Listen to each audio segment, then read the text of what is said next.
నామమునకు మహిమ కలుగును గాక. దేవుని వాక్యం వినిచున్న ప్రేమైన సహోదరి సహోదరులకు దేవుని నామమున శుభవందనములు తెలియచేస్తున్నాము. ఈరోజు వేకుమన్న మే 21వ తారీఖుది పరిశుద్ధ మార్గము. అక్కడ దారిగానున్న రాజమార్గం ఏర్పడును, అది పరిశుద్ధ మార్గం అనబడును. అది అపవిత్రులు పోకూడని మార్గము, అది మార్గమున పోవారికి ఏర్పరచబడను. మూడులైనను దానిలో నడుచుచు త్రోవను తప్పక ఇందురు. అక్కడ సింహం ఉండదు, క్రూర జంతువులు దాని ఎక్కవు, అవి అక్కడ కనబడవు. విమోచింపబడిన వారే అక్కడ నడుచుదురు. యెహోవా విమోచించిన వారు పాటలు పాడచ్చు తిరిగి సియోనుకు వచ్చెదరు. వారి తలల మీద నిత్యానందముండును. వారు ఆనంద సంతోషములు గలవారై వచ్చెదరు. దుఃఖమును నిట్టూర్పును ఎగిరిపోవును. పరిశుద్ధ మార్గం యొక్క ధన్యతను గురించి ఇచ్చట మనోహరముగా వర్ణింపబడి ఉన్నది. ఇది ఒక రాజమార్గము. అక్కడ దారిగానున్న రాజమార్గం ఏర్పడును.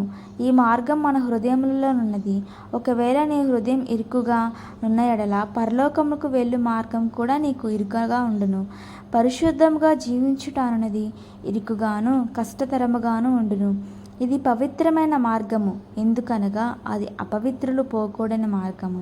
మూడవది, ఇది అతి సులువైన మార్గము, ఎందుకనగా అది మార్గమున పోవారికి ఏర్పరచబడును. మూడులైనను దానిలో నడుచుచు త్రోవను తప్పక ఇందురు. నిజముగా ఇది చాలా సులువైన మార్గమై ఉండును. ఎవరైతే భూసంబంధమైన జ్ఞానులుగా నుందురో వారు దీనిలో మార్గం తప్పుదురు.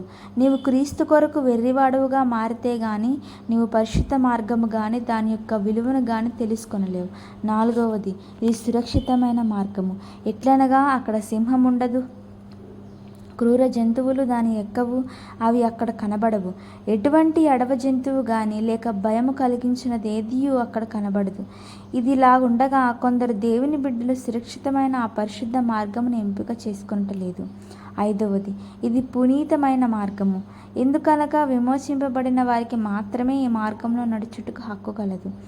ఆరవది, ఇది అత్యానందమైన మార్గము.